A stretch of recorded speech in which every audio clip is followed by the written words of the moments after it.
Airlines are a bit like animals living near a volcano. They have to be resilient because conditions are harsh, but there are a select number of them who have developed the traits to survive and sometimes even thrive. But even though you may be well suited to the current conditions, you're never really safe. Over the years, the volcano erupts, literally reshaping the terrain, potentially changing the soil chemistry, and those who previously flourished may be forced to find new food sources or develop new techniques to reach the food they could easily reach before. One such eruption occurred in the Brazilian aviation industry in the 1990s. Well, probably multiple small eruptions to be more accurate. These eruptions fundamentally changed the operating environment in the country. In 1990, Brazil elected its first democratic president after decades of military rule. Fernando Collor de Mello brought youthful energy to the presidency, but his free trade policies proved quite disruptive in an economy that was used to state support and protection. This riot reflects the current tug of war in Latin America's biggest country. The Brazilian government on one side using tough reforms to modernize an inefficient economy. Militant workers on the other side scared of losing their jobs. The era of airline regulation was over. Competition was higher, demand for air travel as a whole was stagnant, and consumers were more price sensitive than ever. As such, all the legacy carriers, VARIG, VASP, Transbrasil, basically limped into the year 2000. They weren't in great financial health because their business models did a very poor job of bringing new air travelers into the fold. TAM was the winner of the century, overtaking VARIG as the domestic leader.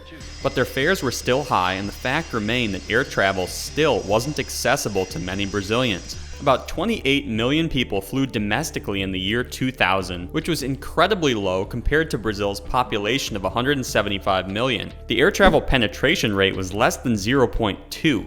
Whereas Argentina was at 0.3 and Chile and Mexico were at 0.4. Most people in Brazil traveled by bus or car, with 97% of intercity trips made by road. The country's interstate bus system carried 130 million passengers in the year 2000. Bus trips were cheap, but they were horribly inefficient, and studies at the time estimated that there were more than 25 million Brazilians who were willing to fly. They just wanted lower fares without sacrificing safety or reliability. Enter a man named Constantino de Oliveira Jr.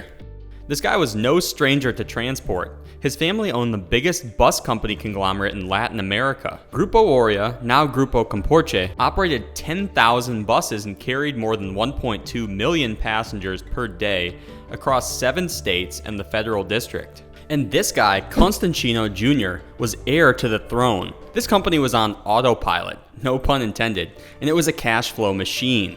Jr. probably could have done nothing and still made hundreds of millions of dollars. But Jr. was not just your average spoiled rich kid.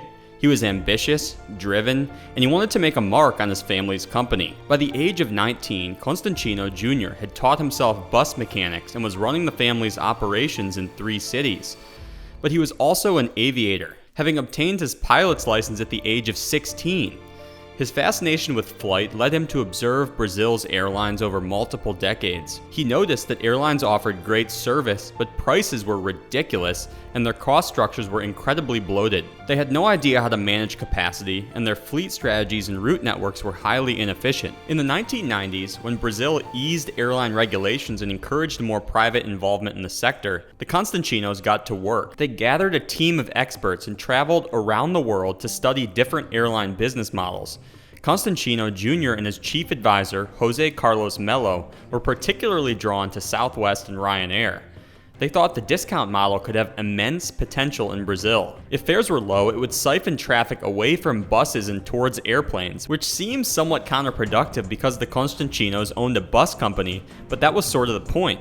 They knew the industry was headed towards air travel, and they wanted to capitalize on that trend. In addition, there was sort of a halo effect around owning an airline, which had the potential to elevate the company's value in the eyes of shareholders. Between 1998 and 2001, the family sold off 9 of their least profitable bus companies, freeing up around $20 million to invest in their new enterprise.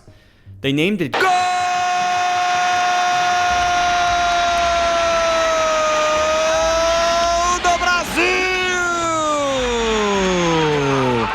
Goal.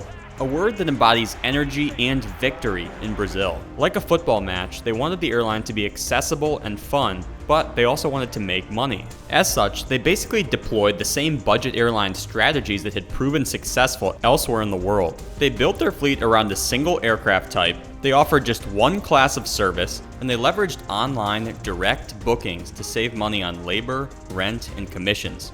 In a way, it was boring and unoriginal, since Constantino copied so many elements from Southwest. I mean, short of the logo on the outside of the plane, the open seating policy, and the language being spoken within, the experience was eerily similar. Upon boarding, passengers were greeted with a, "Hi folks, welcome to Gol, the youngest fleet in Brazil." Flight attendant trainees were even required to read a book about Southwest's founder, Herb Kelleher. Gol's planes would operate high-frequency, short-haul routes, at least initially, and turnaround times would be short, driving higher aircraft utilization. So I hear you asking, Peter, did Gol do anything original? And the answer is yes, of course. Constantino was no dummy. He realized that this airline was operating in Brazil, a country that viewed air travel very differently than the United States. To better compete with bus travel and to increase aircraft utilization, Gol would operate night flights at very low prices. In 2004, they were charging 112 reais on average for a night flight from Sao Paulo to Porto Alegre, whereas the interstate bus companies were charging an average of 119. And obviously the plane is going to get you there way quicker. 10 times quicker to be exact. If that isn't demand stimulation, I don't know what is. But I'm getting ahead of myself. Gol launched in January 2001 with a fleet of 6 Boeing 737-700s. Their first flight was Sao Paulo to Brasilia, but their initial route network consisted of 5 more destinations including Rio, Porto Alegre, Florianópolis, Belo Horizonte, and Salvador. Fares were, on average, 40% cheaper than the incumbents, and this made some serious waves. They carried 2 million passengers in their first year, and they were profitable by the second quarter of 2002. This was particularly impressive given the global slowdown in air travel following 9/11. But in a way, it was perfect timing for Gol. They were able to pick up lightly used aircraft for attractive prices and then deploy them in a market where they had virtually no competition. Transbrasil was just months away from ceasing operations, while VASP and VARIG were distracted by trying to make interest payments on their mountains of debt. So, by 2004, Gol had amassed about a quarter of Brazil's domestic market share. They now had 27 aircraft serving 36 destinations, and they were spitting off 600 million reais of EBITDA with zero long-term debt besides their lease obligations. Sounds like a pretty attractive investment, right? Better believe it. Investors were chomping at the bits to get a piece of the Laranjinha Voadora, the flying orange. Gol IPO'd in the US in June of 2004, becoming the first Brazilian company to debut on the NYSE in over 4 years. They raised just over $280 million, which was primarily used to accelerate fleet growth and expand the route network. They now had hubs at Brazil's 3 largest cities, Sao Paulo, Rio, and Brasilia, and had begun flying internationally to Buenos Aires, Santiago, and Santa Cruz de la Sierra. They were quite literally doing laps around the competition, and their rapid success proved many people wrong, including the management teams of VARIG and VASP, who kept saying that Gol was destined to fail because they couldn't sustain low fares, and their management had no experience running airlines. But they were wrong on both fronts. Gol's cost structure was the lowest in South America and among the lowest in the world. Their stage length adjusted CASK was 30% lower than TOM and 118% lower than VARIG. Constantino may not have run an airline before, but he learned cost discipline from the bus industry, which was similar in many regards. Capital intensive, a large reliance on fuel and labor costs, and the need to effectively manage a fleet of high-value assets. In addition to juicing every dollar out of his planes, Constantino also generated operating leverage by keeping sales and marketing costs low. By 2005, over 80% of bookings were made online, and 30% were made directly through Gol without a travel agent or intermediary, which is about double what Tom was doing at the time. Gol also utilized a paperless ticket system where passengers would receive a 6-digit alphanumeric code in place of a traditional paper ticket. It seems like a small thing, but it really went a long way to make flying more simple, easy, and stress-free. By the end of 2006, Gol's stock had more than tripled since the IPO. The reasons for this, in my mind, were twofold. First, they were the most profitable low-cost carrier in the world, and second, their market share had skyrocketed 10 points in just 2 years to 37%. VOSPI and VARIG all but disappeared from the skies, leaving just GOL and TOM as the only two domestic carriers. Interestingly, a new low-cost carrier had emerged, Bra Transportes Aéreas, but they didn't have a great plan and they fizzled out by 2007. At any rate, as many of you know, VARIG's planes and routes were auctioned off in 2007.